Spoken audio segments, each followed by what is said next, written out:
اكبر قلعه رياضيه في مصر. انا كنت ساكته وضحكت وخلاص زي ما الباقي ضحك، وقلت خلاص الموضوع يعني مش محتاجه اطلع اتكلم عليه واعمل حلقه، ولكن الموضوع ده بقى دولي، ده الفضيحه بقت دوليه. اهلا بيكم النهارده في حلقه جديده. حلقتنا النهارده هنتكلم فيها طبعا عن الموضوع اللي كان مشاع جدا ما بين الوسط الرياضي الفتره الاخيره، هو فكره حسين لبيب والجمله اللي اتشهرت بتاعه النادي الزمالك اكبر قلعه رياضيه في مصر. وهنتكلم برده النهارده عن منتخب مصر وعن زيزو او عن بعض الحاجات طبعا، واللاعب اللي مشي وساب نادي الزمالك اكبر قلعه رياضيه في مصر، واللي اداره الزمالك مصدره ان هم اللي رفضوا التعاقد معاه. هنتكلم عن المواضيع دي كلها، ولكن نيجي للشيء الماستر في الحلقه النهارده يا جماعه. نادي الزمالك اكبر قلعه رياضيه في مصر. نادي الزمالك نادي الوطنيه والكرامه. نادي الزمالك نادي القرن الحقيقي.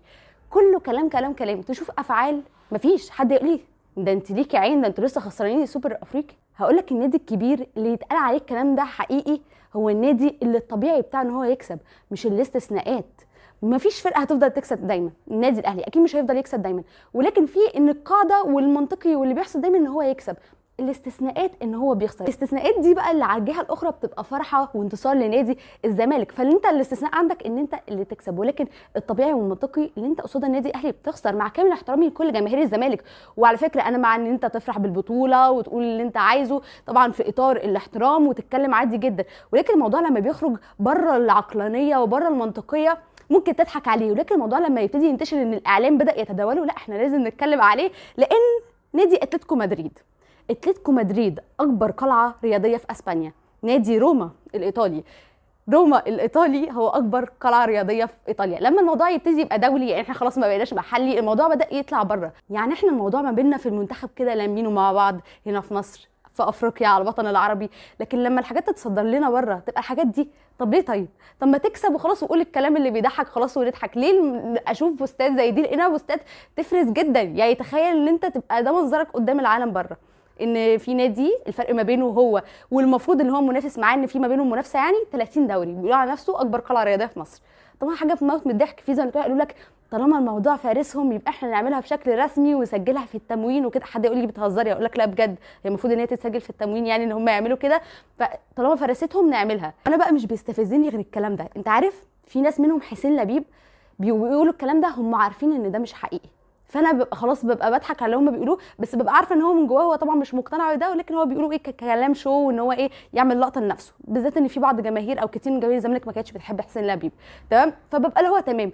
انا بقى اللي بيستفزني قوي اللي بيبقى مصدق نفسه، هو مصدق الجمله دي فعلا. ليه؟ بحس اللي هو انت مضحوك عليك قوي، اللي هو انا حاسه ان ليا دور المفروض ان انا افهمك، تعالى كده افهمك 1 2 3، ولكن انتوا اكيد شايفين على مر الفترات اللي فاتت بطلت ان انا اطلع ارد عليهم في حاجات زي كده، وبقيت اطلع اقول الاهلي نادي التحكيم، ايه السبعه اكبر من التسعه، احنا نادي مجاملات، احنا محليا بيجاملونا، احنا افريقيا بيجاملونا اننا بناخد بطولات افريقيه، احنا عالميا بيجاملونا اننا برضو بناخد برونز في كاس العالم للانديه، احنا الفيفا كلها بتعمل لمصلحه النادي الاهلي. ده بقت النبره اللي انا بتكلم بيها معاهم، ودي النبره الصحيحه بالفعل. ولكن في بعض الناس انت بتحس ان انت واجبك ان انت تفهمهم بعض الحاجات، لان بيبقى غريب جدا ان ده شيء يصدقوه. يعني نيجي لميدو ونشوف قال ايه.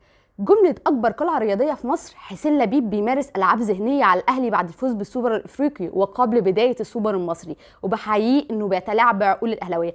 في التصريح ده بعيدا، مش عايزاك تضحك، استنى إن أنا أكمل الجملة وأقول رأيي الأول. في شقين في الجملة اللي هو قالها دي. الشق الاول ان هو بيبين لك ان هو يعني حسين لبيب عارف ان ده مش حقيقي، بس هو بيتلاعب بعقول الاهلاويه بعد السوبر الافريقي وبيشتتهم شويه. وفي الشق الثاني بتاع ان هو بيتلاعب بعقول الاهلاويه، في جمله كده بيقولها لك: كل انسان يرى من امامه بعين طبعه.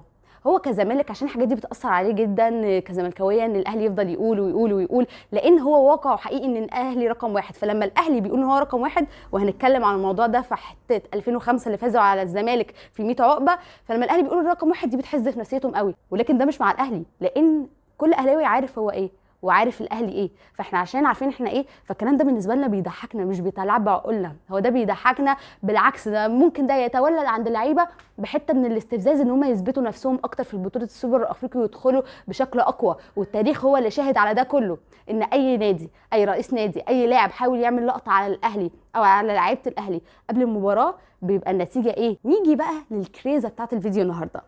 فريق 2005 للنادي الاهلي فاز على فريق 2005 لنادي الزمالك في 100 عقبه ب3 أهداف مقابل هدفين. عادي، كطبيعي يعني حتى باقي الفرق في المواليد الاخرى للنادي الاهلي فازوا الفتره الاخيره، وكمان فريق السيدات فازوا عن الزمالك برده في 100 عقبه. فاللعيبه داخله اوضه اللبس فبيقولوا هتاف الى قول الحق خليك جريء، النادي الاهلي احسن فريق جوه اوضه اللبس. يعني هتاف عادي جدا وموجود من زمان، ما فيهوش اي اساءه او مثلا ان هو يستفز حد.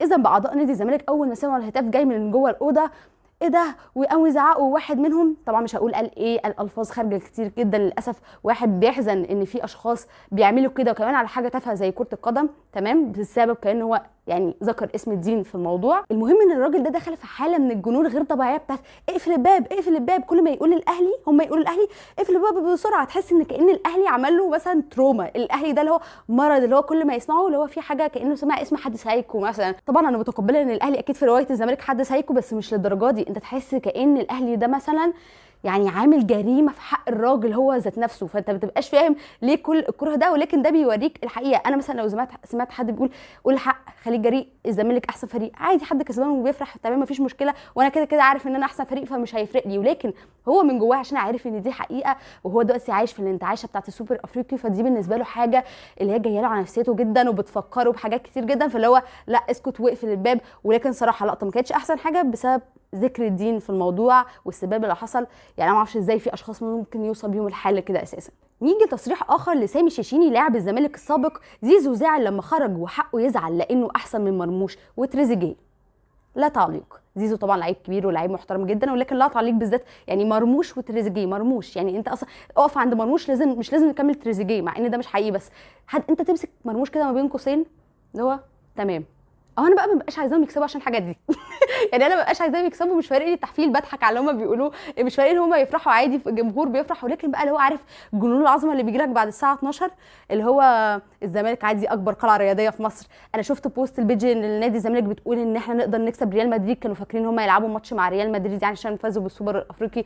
جنون العظمه اللي بعد الساعه 12 ده بقى هو اللي بيستفزني وبيموتني من الضحك. الزمالك يقرر عدم التعاقد مع الانجليزي اوفي ويوجه الشكر للاعب. طبعا هو في واقع الامر ان اللاعب هو اللي جه وهو اللي ما عجبوش الوضع وهو اللي مشي وما حبش ان هو يتعاقد مع الزمالك. فهم بداوا ينزلوا بوستات ان بعد ما اللاعب جه جوميز لا فكر وان هو اللي قال بقى لا ومش عارفه ايه. يعني انت لاعب خلاص جبته لمصر وخلاص اكيد جوميز وافق عليه والاداره كلها، ابتدى جوميز ياخد باله اللي هو ايه ده لا انا مش محتاج اللاعب ده، بالذات اللاعب ده لاعب كويس جدا، لا انا مش محتاج اللاعب ده مشوه. مش عيب ان انت تقول ان هو هرب من اكبر قلعه رياضيه في مصر، لانها مش اول مره، حصلت كتير قدام ده في حاجات تانية. فانت مش عارفه ايه الخجل ده. احنا الموضوع ده مش موجود ما بيننا احنا كاهلي وزمالك، لان احنا عايشين مع بعض من زمان وشايفين مواقف كتير جدا حصلت من اقرب لعيبه انتوا بتقولوا عليهم ممكن اساطير دلوقتي كمان. وفي نهايه حلقتنا ما تنساش اخواتنا في فلسطين وفي لبنان وفي السودان من دعواتكم. طبعا بزعل ان انا كل مره بطلع فيها في حلقه بزود دوله جديده من دولنا العربيه ليتمنى السلام باذن الله في المنطقه كامله. كانت معكم طه النجار، مع السلامة.